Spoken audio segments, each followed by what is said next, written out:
Au sommaire de cette édition, au Mali, le président Ibrahim Boubacar Keïta a été investi ce dimanche, candidat à l'élection présidentielle du 29 juillet prochain. En Tunisie, les premières municipales libres ont été marquées par une forte abstention ce dimanche, selon l'instance en charge des élections.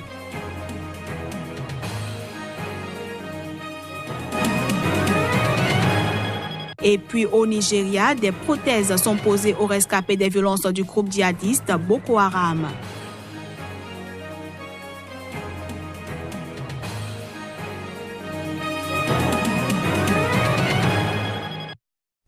Voilà pour le sommaire. Bienvenue à toutes et à tous. On démarre cette édition par le Congo-Brazzaville où le procès du général Jean-Marie Michel Mokoko doit s'ouvrir ce lundi devant la chambre criminelle du tribunal de Brazzaville. Ex-chef d'état-major et ex-conseiller du président Denis Sassou Nguesso, le militaire est détenu depuis juin 2016 pour atteinte à la sûreté intérieure de l'État et détention d'armes de guerre. Ancien candidat à la présidentielle, Jean-Marie Michel Mokoko est arrivé 3e en avril 2016 lors de la réélection contestée de Denis Sassou Nguesso. Au Mali, plusieurs centaines de sympathisants du président sortant Ibrahim Boubacar Keïta ont assisté à un rassemblement de son parti à Bamako. Le président du parti y annonce la volonté d'Ibrahim Boubacar Keïta de se présenter à la prochaine élection présidentielle. Le président malien sortant Ibrahim Boubacar Keïta a été investi ce dimanche, candidat à l'élection présidentielle du 29 juillet prochain par une coalition de près de 70 partis. C'était lors d'une réunion tenue devant 3000 personnes à Bamako, en l'absence du chef de l'État malien. Notre camarade Ibrahim Boubacar Keïta a confirmé sa volonté et sa disponibilité à être au service de la majorité du peuple. Nous accueillons avec une grande satisfaction qu'il soit candidat pour nous conduire vers des victoires certaines. Nous irons loin, Inch'Allah. C'est pourquoi nous pensons qu'il faut faire confiance encore à Ibrahim Boubacar Keïta. Hier comme aujourd'hui, il est et demeure l'homme de la situation.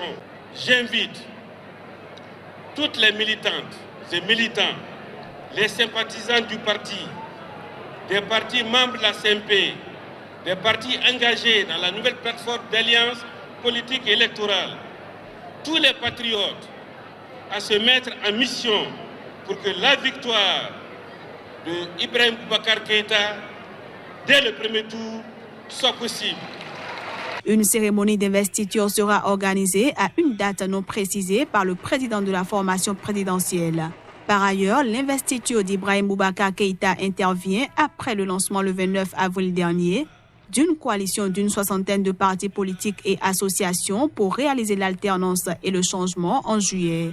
Selon leur manifeste, les membres de cette coalition, parmi lesquels Soumaïla Cissé, chef du principal parti d'opposition, l'opposant Thiébile Dramé, ainsi que plusieurs candidats déclarés à l'élection présidentielle, s'engagent à mettre fin à l'immense gâchis qu'a été le quinquennat finissant.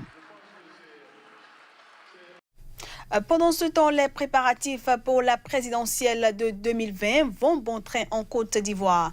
Le président Alassane Ouattara a appelé à la transformation en un parti unifié de la coalition au pouvoir. Objectif, désigner un candidat unique. Le parti du président ivoirien Alassane Ouattara, le RDR, était samedi en congrès extraordinaire. Il était question de voter pour la formation d'un grand parti unifié avec ses alliés au pouvoir. Mais le premier magistrat de Côte d'Ivoire veut une primaire avant la présidentielle de 2020. La transformation en un parti unifié de la coalition au pouvoir, Rassemblement des oufouettistes pour la démocratie et la paix, ne fait forcément pas l'unanimité. Un des points d'achoppement est justement l'investiture du candidat à la présidentielle 2020.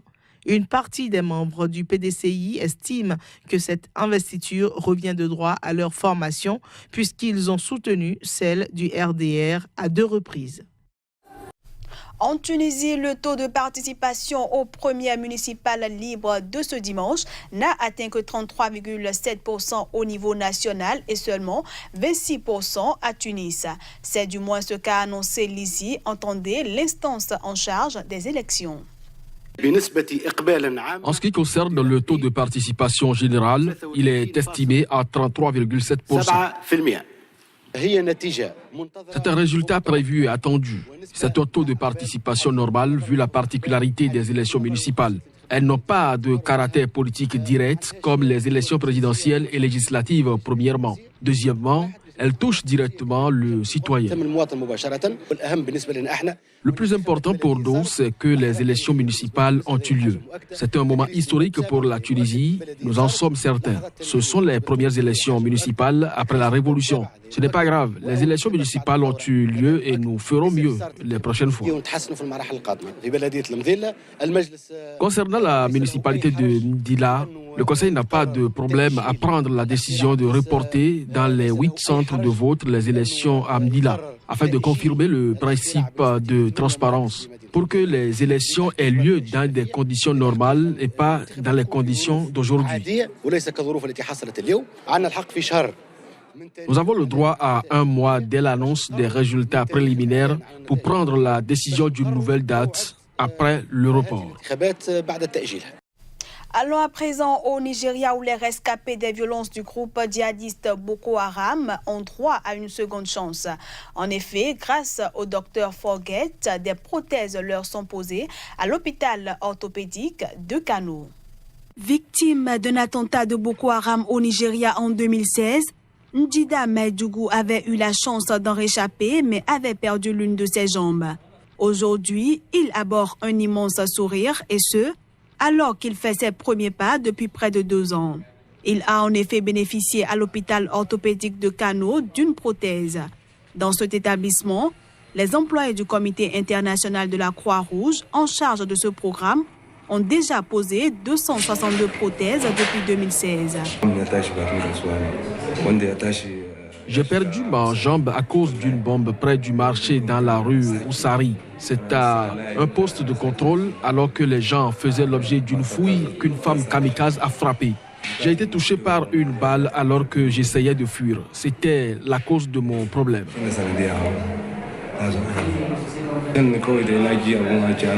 J'ai entendu dire qu'on donnerait des prothèses à Kano et je me suis dit, va tenter ta chance et voir.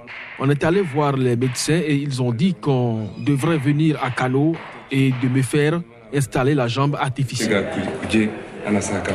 Le nord du Nigeria est particulièrement frappé par la pauvreté. Dans cette région où l'immense majorité de la population vit avec moins de $2 par jour, une prothèse pédiatrique et même des béquilles sont des luxes absolument inatteignables. Le ministre de l'Énergie et de l'Eau a visité le barrage hydroélectrique de Selengue et la centrale thermique de Balengue. Par cette visite, le ministre Malik Alouesseni veut s'assurer de l'état de fonctionnalité des centrales en cette période de forte demande. Les images. C'est par la centrale hydroélectrique de Selengue que le ministre Malik Alouesseni a commencé sa visite. Le barrage de Selengue est situé à 140 km au sud-ouest de Bamako. C'est un ouvrage à but multiple et les principaux objectifs assignés à cet ouvrage sont entre autres la production de l'énergie, la régularisation du niveau du fleuve Niger et l'aménagement d'un potentiel irrigable d'environ 1200 hectares de terres fertiles à aval immédiat du barrage. Face à une pluviométrie déficitaire et à une demande de plus en plus forte en cette période de canicule, Malik Alouesseni est venu voir l'état du barrage de Selengue. Aujourd'hui, la gestion a permis d'assurer la cote aujourd'hui au-dessus de 340. La centrale dispose d'un parc de 47 000 kW comme puissance installée, composé de 4 groupes de 11 750 kW chacun, avec une puissance exploitable de 32 750 kW.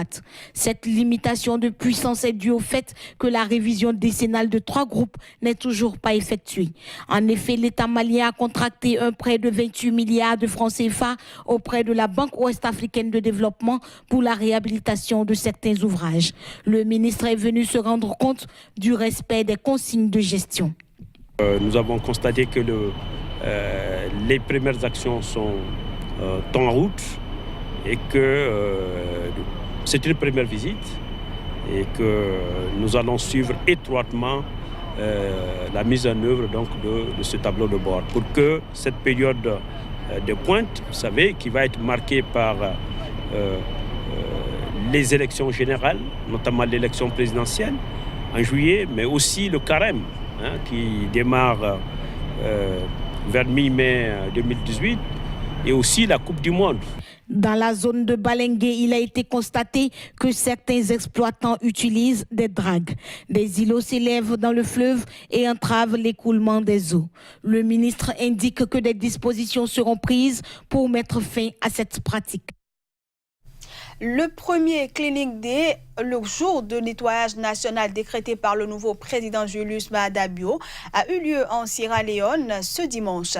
Il s'agit d'une mobilisation civique qui doit avoir lieu tous les derniers samedis du mois. Collecte de tonnes d'ordures dans les rues et les bidonvilles de la capitale Freetown, tout un spectacle.